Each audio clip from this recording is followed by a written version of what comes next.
Hi hello guys, welcome back to Aadya colourful. ನಾನು Suma. Friends, ಇವತ್ತಿನ ವಿಡಿಯೋದಲ್ಲಿ ತುಂಬನೇ ಈಸಿಯಾಗಿ ಟೇಸ್ಟಿಯಾಗಿ ಮಾಡುವಂತಹ ಒಂದು ರೆಸಿಪಿಯನ್ನು ನಿಮ್ಮ ಜೊತೆ ಶೇರ್ ಮಾಡ್ಕೊಳ್ತಾ ಇದ್ದೀನಿ. ಪೂರಿ, ಚಪಾತಿ, ರೊಟ್ಟಿ, ಅನ್ನಕ್ಕೆ ಸೂಪರ್ ಕಾಂಬಿನೇಷನ್ ಇರುವಂಥ ಒಂದು ಆಲೂ ಮಸಾಲವನ್ನು ಈ ಒಂದು ಹೊಸ ವಿಧಾನದಲ್ಲಿ ತಯಾರಿಸಿ ಖಂಡಿತವಾಗ್ಲೂ ಎಲ್ಲರೂ ಕೂಡ ತುಂಬಾ ಟೇಸ್ಟಿಯಾಗಿತ್ತು ಅಂತ ಹೇಳ್ತಾರೆ. ಅಷ್ಟು ಈಸಿಯಾಗಿ ಟೇಸ್ಟಿಯಾಗಿ ಮಾಡ್ಕೊಳ್ಳುವಂತಹ ಒಂದು ಆಲೂ ಮಸಾಲವನ್ನು ನಿಮ್ಮ ಜೊತೆ ಶೇರ್ ಮಾಡ್ಕೊಳ್ತಾ ಇದ್ದೀನಿ. ಮೊದಲನೇದಾಗಿ ಇಲ್ಲಿ ಒಂದು 6-7 ಗೋಡಂಬಿಯನ್ನು ನೀರಲ್ಲಿ ನೆನೆ ಹಾಕಿದ್ದೀನಿ. ಒಂದು 10 ನಿಮಿಷಗಳ ಕಾಲ ನೆನೆ ಹಾಕಿದರೆ ಸಾಕು. ನಂತರ ಇಲ್ಲಿ ಒಂದು ಮಿಕ್ಸಿ ಜಾರಿಗೆ ಒಂದು 2-3 ಬ್ಯಾಡಗಿ ಮೆಣಸಿನಕಾಯಿನ ನಾನು ಮುರಿದು ಹಾಕ್ಕೊಳ್ತಾ ಇದ್ದೀನಿ. ಹಾಗೆ ನೆನೆಸಿರುವಂತಹ ಗೋಡಂಬಿಯನ್ನು ಕೂಡ ಇದಕ್ಕೆ ಸೇರಿಸ್ಕೊಳ್ಬೇಕಾಗತ್ತೆ. ನಂತರ ಒಂದೇ ಒಂದು ಟೊಮ್ಯಾಟೊವನ್ನು ತಗೊಳ್ತೀನಿ, ಇಲ್ಲಿ ಕಟ್ ಮಾಡಿ ಅದನ್ನು ಕೂಡ ಸೇರಿಸ್ಕೊಳ್ತೀನಿ. ಸೊ ಇಷ್ಟನ್ನು ಹಾಕಿ ಚೆನ್ನಾಗಿ ಇದನ್ನು ರುಬ್ಕೊಂಬರ್ಬೇಕಾಗತ್ತೆ. ಸೊ ಫ್ರೆಂಡ್ಸ್, ನೀವ್ಯಾರು ಫಸ್ಟ್ ಟೈಮ್ ನನ್ನ ಚಾನಲ್ಗೆ ವಿಸಿಟ್ ಮಾಡಿದರೆ ಪ್ಲೀಸ್ ಚಾನಲ್ನ ಸಬ್ಸ್ಕ್ರೈಬ್ ಮಾಡ್ಕೊಳ್ಳಿ, ಹಾಗೆ ಲೈಕ್ ಮಾಡಿ ಮತ್ತು ಹೆಚ್ಚೆಚ್ಚು ಶೇರ್ ಮಾಡಿ ಫ್ರೆಂಡ್ಸ್. ಓಕೆ, ಸೊ ಈಗ ನೋಡ್ಬೋದು ಇಷ್ಟನ್ನು ಕೂಡ ರುಬ್ಕೊಂಡು ಬಂದಿದ್ದೀನಿ.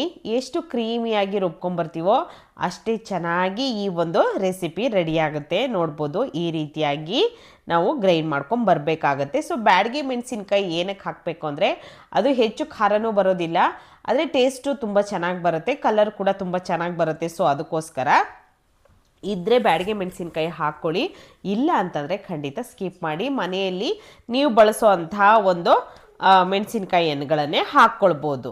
ಓಕೆ, ಸೊ ಅದಾದ ನಂತರ ಒಂದು ಬೌಲಿಗೆ ಇಲ್ಲಿ ನಾನು ಒಂದು ಸ್ವಲ್ಪ ಮೊಸರನ್ನು ಹಾಕ್ಕೊಳ್ತಾ ಇದ್ದೀನಿ. ಒಂದು 1/4 ಕಪ್ಪು ಮೊಸರು ಸಾಕಾಗುತ್ತೆ. ಸೊ ಬೇಕು ಅಂದರೆ ಇನ್ನೂ ಹೆಚ್ಚಿಗೆ ಗ್ರೇವಿ ಬೇಕು ನಿಮಗೆ ಥಿಕ್ಕಾಗಿ ಅಂತಂದರೆ ಇನ್ನೊಂದು ಸ್ವಲ್ಪ ನೀವು ಹಾಕ್ಕೊಳ್ಬೋದು. ಸೊ ನಾನಿಲ್ಲಿ ಒಂದು 1/4 ಕಪ್ ಮೊಸರಿಗೆ ರುಬ್ಬಿರುವಂಥ ಮಿಶ್ರಣನ ಸೇರಿಸ್ಕೊಳ್ತಾ ಇದ್ದೀನಿ. ಈಗ ನಾವು ಟೊಮ್ಯಾಟೊ ಮತ್ತು ಮೆಣಸಿನ್ಕಾಯಿ ರುಬ್ಕೊಂಬಂದಿದ್ದೀವಲ್ಲ, ಅದನ್ನು ಇದಕ್ಕೆ ಸೇರಿಸ್ಕೊಳ್ತಾ ಇದ್ದೀನಿ. ಪೂರ್ತಿಯಾಗಿ ಸೇರಿಸಿದ ನಂತರ ಇದನ್ನು ಒಂದು ಸಲ ನೀಟಾಗಿ ನಾವು ಮಿಕ್ಸ್ ಮಾಡ್ಕೋಬೇಕಾಗುತ್ತೆ. ಹಾಗೆ ಇದಕ್ಕೆ ಒಂದು ರುಬ್ಬೋದಕ್ಕೆ ಬೇಕು ಅಂದರೆ ಶುಂಠಿ ಬೆಳ್ಳುಳ್ಳಿ ಹಾಕ್ಕೊಳ್ಬೋದು, ಪೇಸ್ಟ್ ಇದ್ದರೆ ಪೇಸ್ಟನ್ನೇ ಹಾಕ್ಕೊಳ್ಳಿ. ಅಥವಾ ನೀವು ರುಬ್ಕೊಳ್ತೀವಿ ಅಂದರೆ ನಾವು ಬ್ಯಾಡಗಿ ಮೆಣಸಿನ್ಕಾಯಿ ಹಾಕ್ಕೊಂಡಿದ್ದೀವಲ್ಲ ಆವಾಗಲೇ ಶುಂಠಿ ಬೆಳ್ಳುಳ್ಳಿಯನ್ನು ಸೇರಿಸ್ಕೊಳ್ಳಿ. ನಾನು ಈಗ ಒಂದು 3/4 ಸ್ಪೂನ್ ಆಗುವಷ್ಟು ಶುಂಠಿ ಬೆಳ್ಳುಳ್ಳಿ ಪೇಸ್ಟು, ಹಾಗೆ 1/4 ಸ್ಪೂನ್ ಆಗುವಷ್ಟು ಧನಿಯಾ ಪೌಡರು, ಒಂದು 1/2 ಸ್ಪೂನ್ ಆಗುವಷ್ಟು ರೆಡ್ ಚಿಲ್ಲಿ ಪೌಡರು, ಇಷ್ಟನ್ನು ಹಾಕಿ ಚೆನ್ನಾಗಿ ಮಿಕ್ಸ್ ಮಾಡ್ಕೊಳ್ತಾ ಇದ್ದೀನಿ. ಇದಕ್ಕೆ ಬೇಕು ಅಂದರೆ ಸ್ವಲ್ಪ ಅರಿಶಿನ ಕೂಡ ಸೇರಿಸ್ಕೊಳ್ಳಿ, ಬೇಡ ಅಂತಂದರೆ ಸ್ಕಿಪ್ ಮಾಡಿ, ತೊಂದರೆ ಇಲ್ಲ. ಈಗ ಚೆನ್ನಾಗಿ ಇದನ್ನು ಮಿಕ್ಸ್ ಮಾಡ್ಕೊಳ್ಳಿ. ಈಗ ಈ ರೀತಿಯಾಗಿ ನಾವು ಮಿಕ್ಸ್ ಮಾಡ್ಕೋಬೇಕಾಗುತ್ತೆ. ಅದಾದ ನಂತರ ಸ್ವಲ್ಪ ಬೇಯಿಸಿರೋ ಅಂಥದ್ದು ಒಂದು 70% ಆಲೂಗೆಡ್ಡೆ ಬೆಂದಿರಬೇಕು, ತೀರಾ ಬೆಂದಿರಬಾರ್ದು, ಒಂದು 70% ಬೆಂದರೆ ಸಾಕು. ಬೇಯಿಸಿರೋಂಥ ಆಲೂಗೆಡ್ಡೆನ ಸಿಪ್ಪೆಯನ್ನೆಲ್ಲ ಕ್ಲೀನ್ ಮಾಡಿ ಇಟ್ಕೊಂಡಿದ್ದೀನಿ. ಈಗ ಅದನ್ನು ಕಟ್ ಮಾಡ್ಕೊಳ್ತೀನಿ. ಸೊ ನಿಮಗೆ ಯಾವ ಸೈಜಲ್ಲಿ ಆಲೂ ಬೇಕಾಗುತ್ತೆ ನೋಡಿ ಆ ರೀತಿಯಾಗಿ ನೀವು ಕಟ್ ಮಾಡ್ಕೊಳ್ಳಿ. ಕೆಲವರೆಲ್ಲ ಒಂದೊಂದು ಚಿಕ್ಕ ಚಿಕ್ಕ ಆಲೂಗೆಡ್ಡೆ ಬಂದರೆ, ಬೇಬಿ ಆಲೂಗೆಡ್ಡೆ ಇರ್ತಾವಲ್ಲ, ಸೊ ಆ ಥರದ್ದಿದ್ರೆ ನೀವು ಖಂಡಿತ ಅದನ್ನು ನೀವು ಉಪಯೋಗಿಸ್ಕೋಬೋದು. ಚಿಕ್ಕ ಆಲೂಗೆಡ್ಡೆಯನ್ನೇ ಬೇಯಿಸಿ ಈ ರೀತಿಯಾಗಿ ಅದರ ಸಿಪ್ಪೆಯನ್ನು ಮಾತ್ರ ಕ್ಲೀನ್ ಮಾಡಿಕೊಂಡು ಕಟ್ ಮಾಡೋದೇ ಬೇಡ, ಹಾಗೆ ಹಾಕ್ಕೊಳ್ಬೋದು. ಸೊ ಇವು ಸ್ವಲ್ಪ ದೊಡ್ಡದಾಗಿರೋದ್ರಿಂದ ತಿನ್ನೋದಕ್ಕೆ ಅಷ್ಟು ಚೆನ್ನಾಗಿರೋದಿಲ್ಲ ಅಂತ ಹೇಳಿ ನಾನು ಕಟ್ ಮಾಡ್ಕೊಳ್ತೀನಿ. ನೀವು ಕಟ್ ಮಾಡ್ಕೊಳ್ತೋದಾದರೆ ಕಟ್ ಮಾಡ್ಕೊಳ್ಳಿ, ಇಲ್ಲಾಂದರೆ ಚಿಕ್ಕ ಚಿಕ್ಕದನ್ನೇ ಇದ್ದರೆ ಆಲೂಗೆಡ್ಡೆ ಅದನ್ನೇ ಪೂರ್ತಿಯಾಗಿ ಹಾಕ್ಕೊಳ್ಳಿ ಫ್ರೆಂಡ್ಸ್. ಓಕೆ, ಅದಾದ ನಂತರ ಒಂದು ಪ್ಯಾನಿಗೆ ಒಂದು 2-3 ಸ್ಪೂನ್ ಆಗುವಷ್ಟು ಎಣ್ಣೆಯನ್ನು ಹಾಕ್ಕೊಳ್ತಾ ಇದ್ದೀನಿ. ಎಣ್ಣೆ ಸ್ವಲ್ಪ ಬಿಸಿಯಾದ ನಂತರ ಇವಾಗ ಇದಕ್ಕೆ ನಾವು ಸ್ವಲ್ಪ ಅರಿಶಿನ ಹಾಕ್ಕೊಳ್ತಾ ಇದ್ದೀನಿ. ಸ್ವಲ್ಪ ಖಾರದ ಪುಡಿಯನ್ನು ಕೂಡ ಹಾಕ್ಕೊಳ್ಳೋಣ. ಇಷ್ಟನ್ನು ಕೂಡ ಹಾಕಿದ ನಂತರ ನಾವು ಆಲೂಗಡ್ಡೆಯನ್ನು ಹಾಕ್ಕೊಳ್ಬೇಕಾಗುತ್ತೆ. ಆಲೂಗೆಡ್ಡೆಯನ್ನು ಸೇರಿಸ್ಕೊಳ್ತಾ ಇದ್ದೀನಿ, ನೋಡ್ಬೋದು ನೀವು. ಆಲೂಗೆಡ್ಡೆಯನ್ನು ಹಾಕಿ ಈಗ ಇದನ್ನು ಎಣ್ಣೆಯಲ್ಲಿ ಚೆನ್ನಾಗಿ ಫ್ರೈ ಮಾಡ್ಕೋಬೇಕಾಗುತ್ತೆ. ಸೊ ಫಸ್ಟೇ ಒಂದು ಸಲ ಫ್ರೈ ಮಾಡಿಕೊಂಡು ನಾವು ಆಲೂಗೆಡ್ಡೆಯನ್ನು ಯಾವುದೇ ಗ್ರೇವಿಗೆ ಹಾಕಿದ್ರೆ ಟೇಸ್ಟು ತುಂಬ ಚೆನ್ನಾಗಿ ಬರುತ್ತೆ. ಗ್ರೇವಿ ಅಥವಾ ಪಲಾವ್ ಆಗಲಿ ಈ ಥರದ್ದೆಲ್ಲದಕ್ಕೂ ಕೂಡ ಈ ಥರ ಒಂದು ಸಲ ನೀವು ಎಣ್ಣೆಯಲ್ಲಿ ಫ್ರೈ ಮಾಡಿ ಹಾಕಿ ಖಂಡಿತ ಟೇಸ್ಟು ಸೂಪರ್ ಅನಿಸುತ್ತೆ. ಸೊ ಈಗ ಆಗಿದೆ. ಆಲೂಗೆಡ್ಡೆಯನ್ನು ನಾನು ನಿಧಾನವಾಗಿ ಒಂದು ತಟ್ಟೆಗೆ ತೆಗೆದಿಟ್ಕೊಳ್ತೀನಿ. ಸೊ ಈಗ ಅದೇ ಪ್ಯಾನಿಗೆ ನಾನು ಸ್ವಲ್ಪ ಎಣ್ಣೆ ಇದೆಯಲ್ವಾ ಅದಕ್ಕೇ ಹಾಕ್ಕೊಳ್ತೀನಿ. ಬೇಕು ಅಂದರೆ ಇನ್ನೂ ಎಕ್ಸ್ಟ್ರಾ ಎಣ್ಣೆ ಒಂದು 2 ಸ್ಪೂನ್ ನೀವು ಹಾಕ್ಕೊಳ್ಬೋದು. ಸೊ ಇಷ್ಟೇ ಎಣ್ಣೆಗೆ ನಾನು ಇದನ್ನು ಹಾಕ್ಕೊಳ್ತಾ ಇದ್ದೀನಿ. ಇವಾಗ ಸ್ವಲ್ಪ ಜೀರಿಗೆ, ಒಂದು ಅರ್ಧ ಸ್ಪೂನ್ ಆಗೋಷ್ಟು ಜೀರಿಗೆಯನ್ನು ಹಾಕ್ಕೊಂಡ ನಂತರ ಇದಕ್ಕೆ 1-2 ಪಲಾವ್ ಎಲೆಯನ್ನು ಸೇರಿಸ್ಕೊಳ್ತಾ ಇದ್ದೀನಿ. ಪಲಾವ್ ಎಲೆ ಹಾಕಿದ ನಂತರ ಸ್ವಲ್ಪ ಚಕ್ಕೆ ಹಾಗೆ 1 ಏಲಕ್ಕಿಯನ್ನು ಬಿಡಿಸಿ ಹಾಕ್ಕೊಳ್ತಾ ಇದ್ದೀನಿ. ಬೇಕು ಅಂದರೆ ಇದಕ್ಕೆ ಮೆಣಸು ಕೂಡ ಹಾಕ್ಕೊಳ್ಬೋದು ಮತ್ತು ಲವಂಗ ಕೂಡ ಹಾಕ್ಕೊಳ್ಬೋದು ಬೇಕು ಅಂದರೆ, ಇಲ್ಲ ಅಂತಂದರೆ ಸ್ಕಿಪ್ ಮಾಡಿ. ಹಾಗೆ 1-2 ಹಸಿರು ಮೆಣಸಿನಕಾಯಿನ ನಾನು ಉದ್ದುದ್ದವಾಗಿ ಕಟ್ ಮಾಡಿಕೊಂಡು ಅದನ್ನು ಕೂಡ ಫ್ರೈ ಮಾಡ್ಕೊಳ್ತಾ ಇದ್ದೀನಿ. ಹೀಗೆ ಆದ ನಂತರ